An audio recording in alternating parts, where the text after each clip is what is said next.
Hello everyone, welcome to Cyberscoop TV. Greg Otto, your managing editor here. We're coming to you live from the floor of the 2017 RSA conference. And that green glow you may be picking up, we are at the Forcepoint booth, and I'm talking with Leonard from Forcepoint Labs. Carl, thanks for joining us today. Hello, Greg. Welcome. So, you recently had some research come out that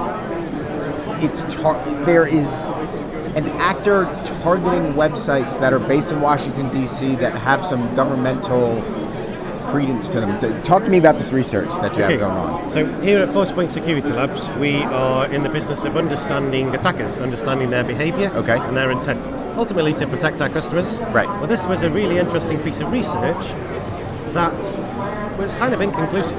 Okay. We're finding this more and more, that as we identify indicators of compromise, we call them, in this particular case, it was embassy websites that had been compromised. So, we share the results of our investigations, and then as a security community, we can talk about that in more detail, perhaps share with each other and enhance the research. So this was a particular curious case.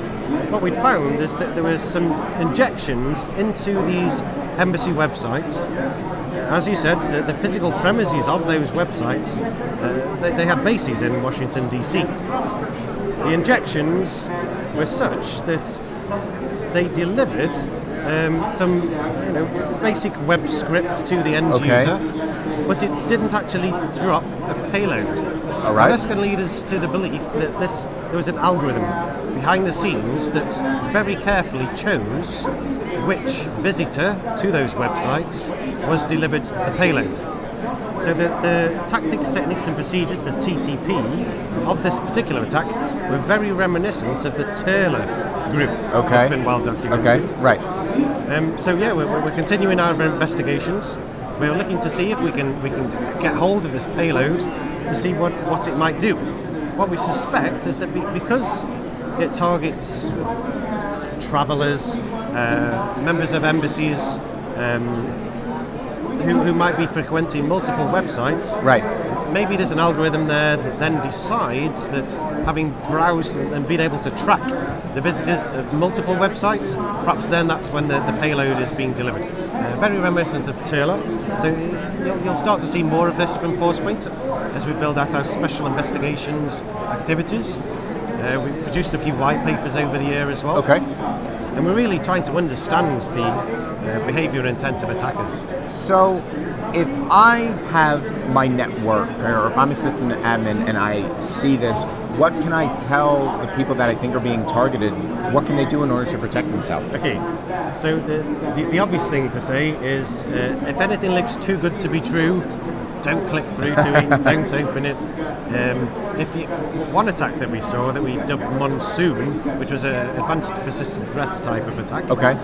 It actually understood very well that the target victims were those that had an interest in the security arrangements that China was implementing.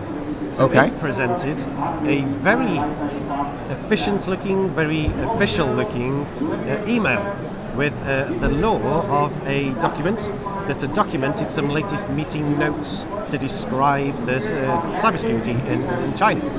So the target victims would have been quite au fait with receiving that sort of information. It was two-toned. It had an attachment that delivered a malicious PDF, but also there was an unsubscribe link at the bottom as well. It tried to pass itself off as a newsletter, which delivered the same payload. Okay. So if you see this sort of unwelcome approaches over email, certainly beware before opening the attachment, clicking the link. So just try to train yourself of what's normal. Okay. Do be aware as well that the headers of an email can be spoofed, so it can appear to be from a particular organisation when it's not. But really, you've got to work with the people process technology. Okay. Your people, in case the end users, the systems admins, need to know the type of threats that exist. That's why we publish material on blogs.forcepoint.com to educate folks. But also you've got to have processes around it so that if, for example, you see a targeted attack that's trying to destroy your data or ransomware, you've got backup procedures in place that you can restore, offer other mitigation. And then you've got to have some robust technology in front of it. best thing to do is just not let that malicious email arrive in your inbox in the first place. Right. So I want to talk about some of the other trends that you're seeing when it comes to cyber crimes. Particularly, cyber criminals seem to be taking a page from legitimate businesses and offering customer service and refunds, and they're beginning to operate in a more legitimate way. What does this say about where we're headed when it comes to cybercrime?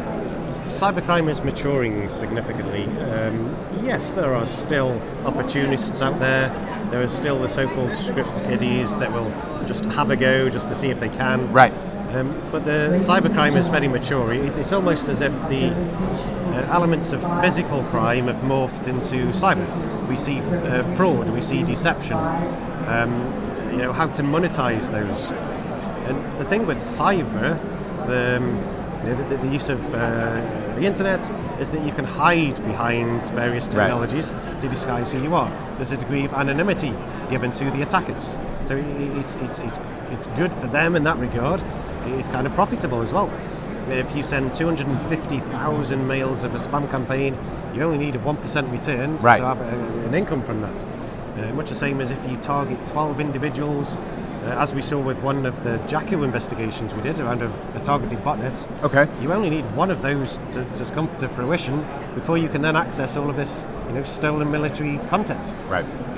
So there's parallels with physical and the cyber realm. Digital and physical. We actually spoke about this as part of our predictions into 2017 as to what to expect. Another big trend of last year was ransomware. Right. Ransomware is becoming more sophisticated. Like I say, that they're offering communication, real-time communication with the victims.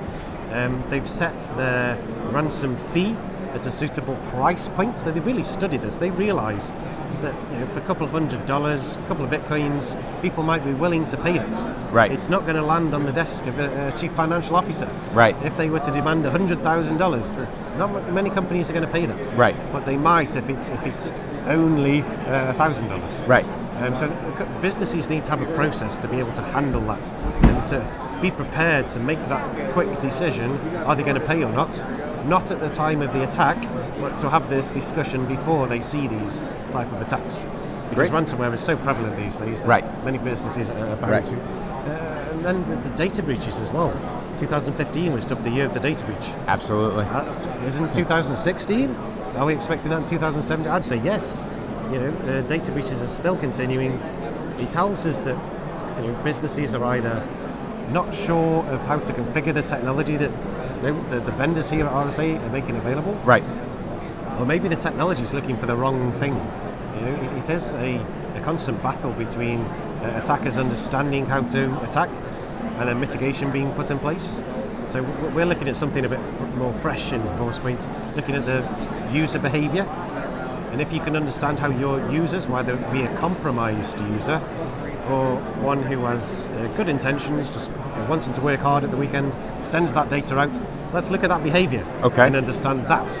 And then if you can assign a risk score to that, then you can go and better protect your organisation because you've understood clearly all the risk that's being presented to your business. Great. Very, very thorough. Appreciate you giving us some insight into what we can expect. Carl, thanks for joining us today. For all of our videos, check out our YouTube channel, and for more on the RSA conference and all things cybersecurity, check out cyberscoop.com. I'm Greg Otto. Thanks for watching.